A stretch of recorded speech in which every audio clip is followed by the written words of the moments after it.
Bienvenue dans cette salle. Attention, attention, attention. C'est l'heure de la Formule Express. Alors il va falloir faire vite. Vite, vite. Ça c'est... Allons, prêt, non, oui, vite. Gamin! Allez, viens! C'est pourri, gamin! Salut à toutes et à tous et bienvenue dans cette nouvelle Formule Express de retour à l'écran. En cette fin d'année, on poursuit nos focus sur nos films de Noël favoris. Après vous avoir longuement parlé du Père Noël est une ordure dans notre Formule Express précédente, je passe la main à Tim qui va vous raconter la genèse de sa Madeleine à lui, Fantôme en fête de Richard Donner, avec Bill Murray d'après un célèbre conte de Charles Dickens. De l'autre côté, crétin! Pas terrible la cascade, très réussie! Hey! Mais vous trompez de direction! Détendez-vous, Franck, profitez du voyage. Qui vous a dit comment je m'appelle? Je sais absolument tout sur vous, Franck, parce que c'est moi, le fantôme. Puis nous échangerons avec notre camarade Mick sur ce film sorti en 1988. Bon Tim, avant toute chose, tu vas nous raconter le pitch de ce film. Tu voulais le pitch tout de suite ou je vous fais un petit... Ouais, tout de suite, balance. Ça parle de quoi, Fantôme en fait? Alors Fantôme en fait, ça parle de Frank Cross, un jeune directeur de chaîne de télévision nationale avec des dents qui rayent le parquet et qui est au sommet de sa gloire. Il terrorise tous ses collaborateurs avec un malin plaisir et il aime profiter de sa situation très élevée. Grace, qui c'est ce type-là? Elliot Laudermilk. Très bien. Que le service de sécurité change la serrure de son casier, vide son bureau et le foute à la porte. Quoi? Vous le virez? Mais c'est Noël, enfin! Ah, très bien. Et que la comptabilité supprime sa prime. J'adore tirer dans le dos. Et puis quelques jours avant Noël, il décide d'adapter de façon plus moderne et provocante le fameux chant de Noël de Charles Dickens. Le fantôme de son patron, de son ancien patron Lou Éluard va lui apparaître et lui annoncer la venue de 3 esprits de Noël qui viendront pour l'aider à racheter son âme. C'est marrant parce que ce pitch m'évoque quelque chose. Alors bon, je vais y revenir, mais alors donc c'est un de mes films de Noël préférés. Donc il est réalisé par Richard Donner, le papa de l'âme fatale. Quand même, c'est important de le dire. Et avec en plus Bill Murray, donc Venkman dans SOS Fantôme. Alors voilà, et puis on reparlera un peu du tournage, mais c'est une collaboration qui va pas s'avérer très facile apparemment. Donc Richard Donner va réaliser cette adaptation de l'œuvre de Charles Dickens, qui parle de Scrooge et qui s'appelle Un chant de Noël. C'est un conte très connu chez les anglo-saxons et qui est donc voilà, et un film qui est sorti en 88 et au moment de Noël. Tiens, Francis, je t'apporte un beau cadeau. Joyeux Noël, Francis. Un train électrique? Non, 2,5 kg de longe de veau. Et Père Noël, je lui avais demandé un train électrique. Eh ben, t'as qu'à te trouver un job et tu pourras t'en acheter un. Oh ouais, il vient d'avoir 4 ans. J'entends ça toute la journée. Tout le monde a une bonne excuse pour pas travailler. J'ai mal au dos, j'ai mal à la tête. Je viens d'avoir 4 ans. Plus vite il apprendra que la vie ne s'offre pas sur un plateau d'argent, mieux ça vaudra. Voilà. Alors pour en revenir à Charles Dickens, donc celui qui a écrit le livre, qui est considéré comme un des plus grands écrivains de l'époque victorienne, donc aux alentours de 1800. On lui doit notamment Oliver Twist et David Copperfield. Et il écrit aussi donc ce chant de Noël en 1843. Et on peut le considérer comme étant un peu le père de la série d'aujourd'hui, parce que c'est lui qui va développer le système des feuilletons, okay, avec des romans donc écrits chaque semaine de manière donc hebdomadaire ou même mensuelle. Ça donnait un format un peu particulier et beaucoup de rigueur d'écriture. Voilà, et c'est lui qui va, et en fait, il va en quelque sorte un peu démocratiser la littérature, ce grand monsieur. D'ailleurs, le personnage de Scrooge, donc du chant de Noël, c'est devenu un peu le Père Noël des anglo-saxons. Et pour certains même, le conte a été tellement important au niveau social qu'il va même carrément sauver les vacances de Noël en Angleterre. C'est-à-dire C'est-à-dire qu'en fait, elles allaient disparaître. Ah ouais, ok, d'accord. Voilà. Donc c'est une histoire, comme je disais, donc c'est une histoire qui a été très très adaptée au cinéma et sous toutes ses formes. Leur première date donc au cinéma de 1903. Et parmi toutes ces adaptations, on peut compter des ballets, des opéras, des dessins animés.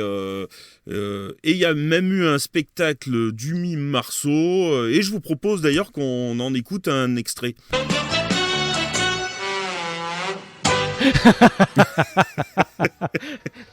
On a même eu le droit à une adaptation française pour la télévision en 84 par Pierre Boutron, avec dans les rôles principaux Michel Bouquet et George Wilson. C'est passé d'ailleurs le 25 décembre sur TF1. Voilà. La première version parlante date de 1935. Et puis on a eu plein d'adaptations, notamment dans le Noël des Muppets, avec Michael Caine, par exemple. C'était l'homme le plus cupide de la Terre. C'est Ebenezer Scrooge. Jusqu'à cette fameuse nuit où il fit une rencontre extraordinaire. Bonjour. Noël chez les Muppets. Je bois, monsieur Scrooge, même si c'est un homme odieux, pingre et mal fagoté. À l'hiver. Qu'est-ce qu'on a d'autre ? On a Picsou avec Disney qui faisait Scrooge. On a eu Sir Ralph Richardson qui a joué une adaptation. Obi-Wan Kenobi, enfin je veux dire Alec Guinness aussi. Bon, voilà, beaucoup d'adaptations. Donc comme je disais tout à l'heure, voilà. Et je pense que c'est ça qui représente le plus Noël chez les anglo-saxons. Et donc voilà. Mais bon, c'est peut-être quelque chose qui est un peu moins connu quand même chez nous. Oui, c'est un peu moins... On connaît parce qu'il y a eu plein de choses qui nous sont venues jusqu'à nous, enfin Noël chez les Muppets, tout ça, mais c'est moins... En fait, c'est les films et les diverses adaptations dont tu as parlé qui nous ont fait connaître cette histoire. Il y a eu aussi une version animée de Zemeckis. Oui, tout à fait, ouais. Avec Jim Carrey. Pour en revenir au film, c'est quand même le grand retour de Bill Murray au cinéma, après une absence quand même de 4 ans. Il avait rien fait depuis SOS Fantôme, c'est ça ? On est venu, on l'a vu, il a eu dans le cul. Et ben, en fait, le grand succès des SOS Fantôme, parce que je vous rappelle que Bill Murray a démarré avec le Saturday Night Live. Il a repris la suite de Chevy Chase quand celui-ci est parti. Il est resté pendant très très longtemps, jusque dans les années début 80. Et puis le succès de Ghostbusters va lui permettre d'exploser en tant qu'acteur. Et du coup, il va avoir envie d'un rôle un petit peu différent, de faire autre chose. Et il va produire donc un film et dont il va écrire le scénario en 84. C'est son premier rôle dramatique et c'est un film qui comptait beaucoup pour lui. Mais malheureusement, le film va être un cuisant échec. Et Bill Murray va très mal... C'est le fil du rasoir, c'est ça ? Ouais, c'est ça. J'allais le dire, ouais, c'est ça.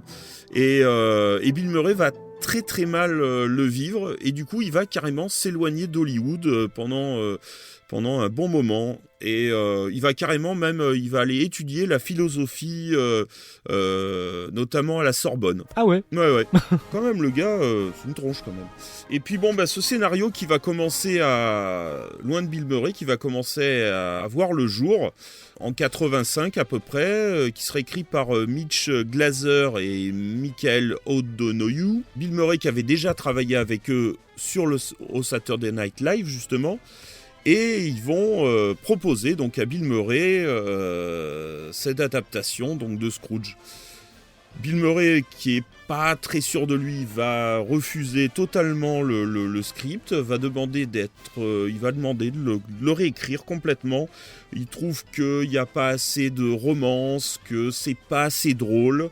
Voilà, et donc du coup, le scénario va repartir en écriture. Ça mérite l'Oscar de la ringardise. Oh, Dieu! J'ai investi 40 millions de dollars dans un chef-d'œuvre télévisuel. Et qu'est-ce que vous avez fait?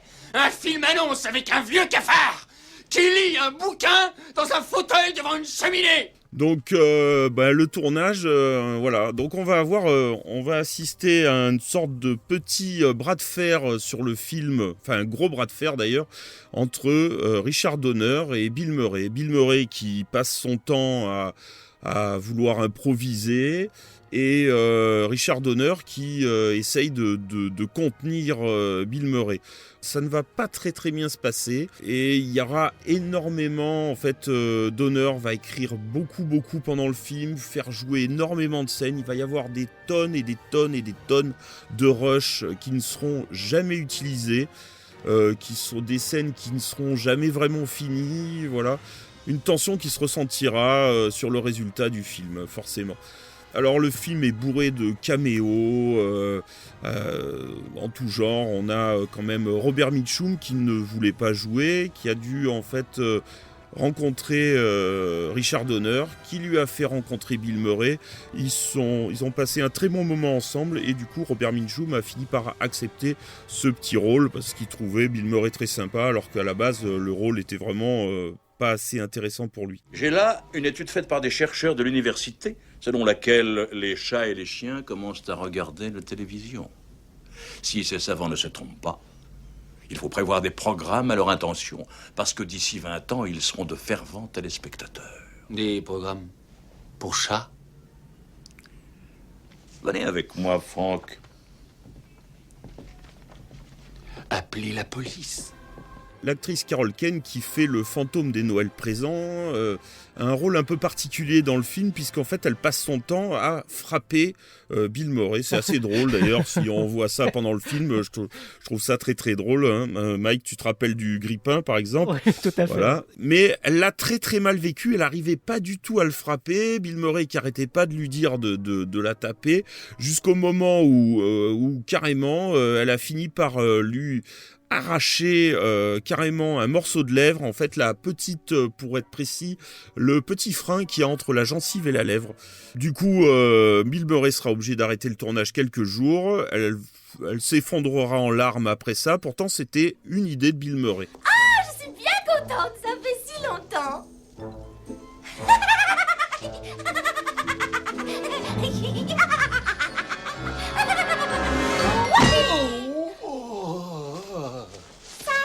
C'est moi, le fantôme des Noëls présents. Et quelque chose me disait bien...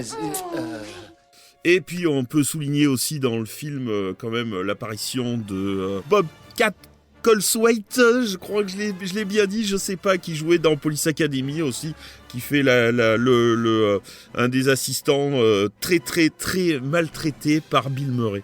Pour finir avec le tournage, à la fin du film, on a un superbe monologue de Bill Murray, un monologue qui est très important parce qu'en fait c'est le moment où on comprend que Bill Murray a changé et que c'est plus du tout le même qu'au début. Et à ce moment-là, Richard Donner a réalisé une chose, c'est qu'il y avait quelque chose de beaucoup plus important qui s'est passé pendant cette scène. Pour lui, Bill Murray est devenu un vrai acteur. Noël, mes amis, c'est la seule nuit de l'année où on a envie d'être gentil à l'égard des autres, où il est facile de leur sourire, où on a envie de tout partager avec eux.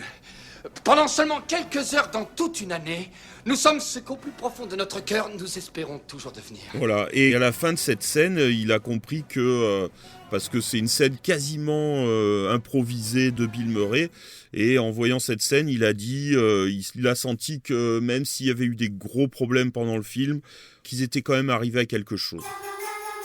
Alors à sa sortie, la production décide de jouer avec le succès d'SOS Fantôme, donc en remettant un peu Bill Murray en avant, avec des slogans du style Bill Murray est seul cette fois-ci contre 3 fantômes, voilà, des choses comme ça. Une stratégie qui va s'avérer d'ailleurs peu efficace, puisque le film qui a coûté quand même 32 millions de dollars, hein, faut le souligner, et qui en rapportera 60 millions. Voilà, c'est pas énorme, mais c'est quand même, il s'est remboursé. C'est un quart de la recette de Ghostbusters. Ghostbusters, c'était quand même un succès assez exceptionnel. Hein. Oui, bien sûr. Donc le film arrive en 13e position sur l'année 88, loin derrière Good Morning Vietnam, justement.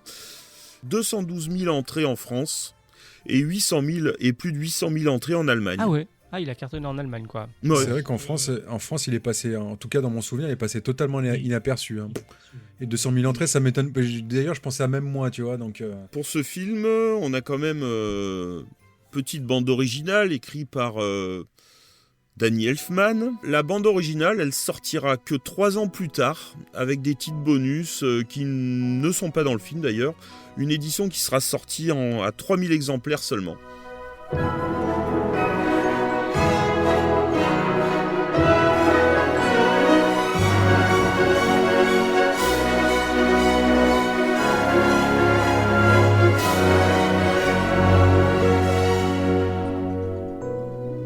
Pour en revenir aussi à Bill Murray, c'était un film important parce que c'est aussi le premier film où il est tout seul. C'est un film, ça a été beaucoup angoissant pour lui. Et il raconte, j'ai trouvé une interview écrite de lui qui dit que ça a été beaucoup de pression de devoir tenir un film tout seul. Et plus on était dans un film avec énormément de gens qui venaient tourner, de caméos, qui venaient un jour, 2 jours, une semaine, et il disait qu'il avait eu l'impression de rater plusieurs fois sa maternelle. Quelque part, ça ressemble un peu à un prototype, même si le film est très différent, de Un jour sans fin en fait. Mais il y a ce truc-là. Ah ben c'est exactement le même personnage. Il y a même les personnages qu'il y a autour de lui ressemblent beaucoup.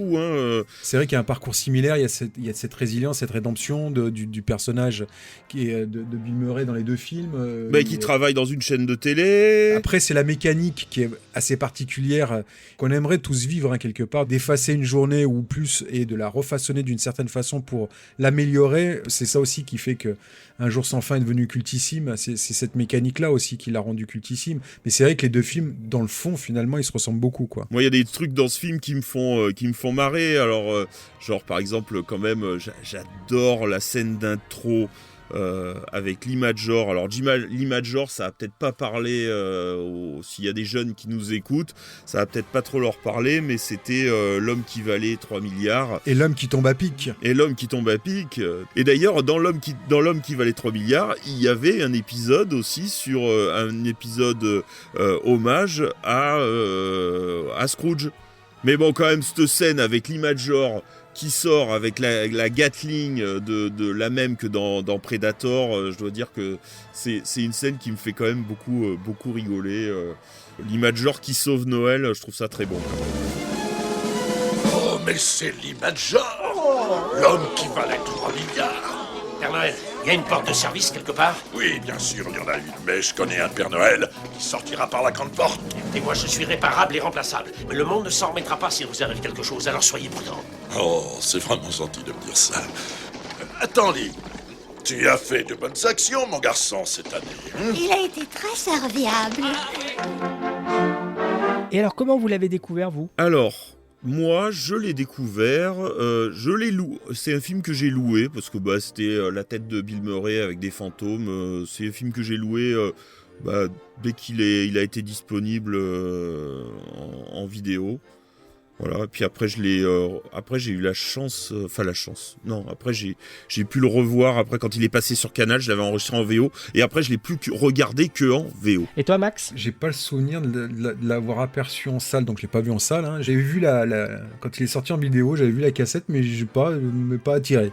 Pas attiré par la jaquette, donc et je l'ai découvert sur Canal, et j'avais trouvé ça sympathique, j'avais bien aimé, je connaissais pas justement le roman et l'histoire de Dickens, et donc j'ai appris plus tard tout ce que tu as raconté, ce côté un peu mythique dans les pays anglo-saxons. Pour moi, c'est pas un film que je revois régulièrement. Enfin, c'est pas un film qui m'a marqué, en tout cas. J'aime beaucoup l'histoire de Scrooge, que dans le genre, je préfère largement, et l'adaptation avec les Muppets, que je trouve vraiment belle, et il y a des scènes, paradoxalement, même on parle de Muppets et de parler d'émotion, ça peut paraître paradoxal, mais il y a des scènes qui sont particulièrement émouvantes dans l'adaptation avec les Muppets, et qui sont très très très très fortes. Celui-ci, voilà, j'ai trouvé sympathique, il y a un côté un peu décalé, un peu alors je sais pas, je suis peut-être passé à côté. Non, quoi. mais il a plein de gros défauts, ce film. Il a des gros problèmes de rythme, mais je dois dire quand même que j'aime beaucoup. Enfin, ça me fait rire, et même je l'ai revu Je l'avais un peu moins revu ces dernières années et je l'ai revu. Les 3 fantômes me font quand même... Enfin, pas les 3, les 2 fantômes. Le fantôme du passé, le taxi, que je trouve terrible, qui est un rocker, un acteur qui fait plein de petits rôles à droite à gauche. Et puis la nana qui fait Carol Kane, là justement, qui fait le fantôme des Noëls présents, que je trouve assez folle. Tu as fait bon voyage, Franck? Que c'était agréable. Salut, Cujo. Bah, ils sont, ouais, il y a plein de rôles savoureux, il y a plein de petits moments comme ça. C'est un film un peu bancal, effectivement. Il y a des moments où il y a des longueurs, il y a des moments où ça s'accélère un peu. Il y a plein de petites fulgurances. C'est vrai qu'il a le grand mérite d'avoir réactualisé du coup l'histoire de Dickens. Et donc, du coup, d'autres ont pu s'inspirer, notamment peut-être justement les Muppets ont pu peut-être s'inspirer de certains rouages scénaristiques, en fait, hein, pas que romancier. Donc tout ça c'est intéressant. Moi je garde aussi en tête, ça m'avait beaucoup fait marrer le passage où Bill Murray croise la mort en fait dans un ascenseur. Voilà, il y a tout un truc comme ça qui me fait bien marrer. Moi je crois que je l'ai découvert en VHS, il me semble bien. C'est un peu flou, j'ai pas un souvenir très marquant du film. C'est pas non plus une vraie marotte pour moi. Ce film je l'aime bien, hein, mais c'est pas non plus une véritable marotte comme peut l'être Gremlins ou des trucs comme ça. C'est quand même, je trouve, le film de Noël idéal à voir en famille, sans ordures et sans défi. Et alors oui, d'accord, on a une fin qui plonge dans la guimauve, mais finalement, c'est pas ça qu'on attend d'un film de Noël, avec des bons sentiments, avec une fin heureuse et un personnage qui devient gentil alors qu'il était super méchant. Eh ben moi je trouve que si. Donc moi perso, en plus l'interprétation de Bill Murray est vraiment géniale. Vous voudrez faire une réalité de vos rêves et vous êtes capable de le faire. Je sais à présent qu'il faut y croire. Je pense que ça m'arrivera à moi maintenant. Je suis prêt pour ça. Je suis bien. Je me sens bien, oui. Je me sens mieux que je ne suis senti depuis des siècles. J'avais décidé de parler de ce film parce que je l'aime bien et que je voulais pas parler de films trop cool. Oui, non, mais t'as absolument raison. L'idée, c'était ça, c'est de faire ce podcast pour remettre en lumière. Tout à fait. Mais en tout cas, voilà, ce film-là est pas forcément hyper marquant, mais il a quand même suffisamment de corps à l'intérieur pour soutenir des visions comme ça, même pourquoi pas, hein, pour tous ceux qui ne l'ont jamais vu, le découvrir actuellement. Je pense que ça fait encore la blague. Moi, je voulais juste revenir sur justement la photo. Et je trouve aussi, à mon souvenir, la photo n'était pas forcément géniale. Et pourtant, c'est un immense chef opérateur qui est derrière. En fait, c'est Michael Chapman. Michael Chapman, c'est le chef opérateur de Taxi Driver, de L'Invasion des profanateurs de Philip Kaufman, de Raging Bull, de Génération perdue. Et apparemment, il s'est bien entendu avec Bill Murray, parce que j'imagine que c'est peut-être un peu lui qui l'a conseillé pour éclairer SOS Fantôme 2. Alors, peut-être, je sais pas, je tire des conclusions peut-être actives, mais le film que tourne après Bill Murray, c'est SOS Fantôme 2. Et c'est le même chef opérateur, donc probablement qu'il a été conseillé, quoi. Je vais juste finir un peu sur parce qu'il y a quand même, je trouve que les effets spéciaux sont toujours pas mal, les designs sympas et voilà, c'était assez réussi quand même et je trouve que ça tient encore bien la route. Faut que je le revoie, mais j'avais souvenir aussi qu'il y avait quand même quelques trucs qui étaient vraiment bien foutus, quoi. Des transparences, tout ça. Allez, on passe à la suite. Eh bien merci Tip pour ce retour sur Fantôme en Fête. Dans notre prochaine Formule Express, c'est Mick qui conclura les focus sur nos madeleines cinématographiques de Noël favorites avec une remise en lumière du second opus de la première saga Batman, signé Tim Burton. A très vite dans Retour à l'écran express. Si je devais résumer ma vie aujourd'hui avec vous, je dirais que c'est d'abord des rencontres. C'est vrai que je ne vis que pour le cinéma. Pour être aimé, il faut être aimable. Vous voulez un chocolat? C'était pas ma guerre. Back and full force. Quelle est votre devise? Je m'appelle Bond. James Bond. Vous délirez totalement là. C'est ça qui permet de voyager à travers le temps. La vie a plus d'imagination que nous. J'espère que je ne vous apprends rien. Vous êtes un mélancolique. Mélancolique, mon cul.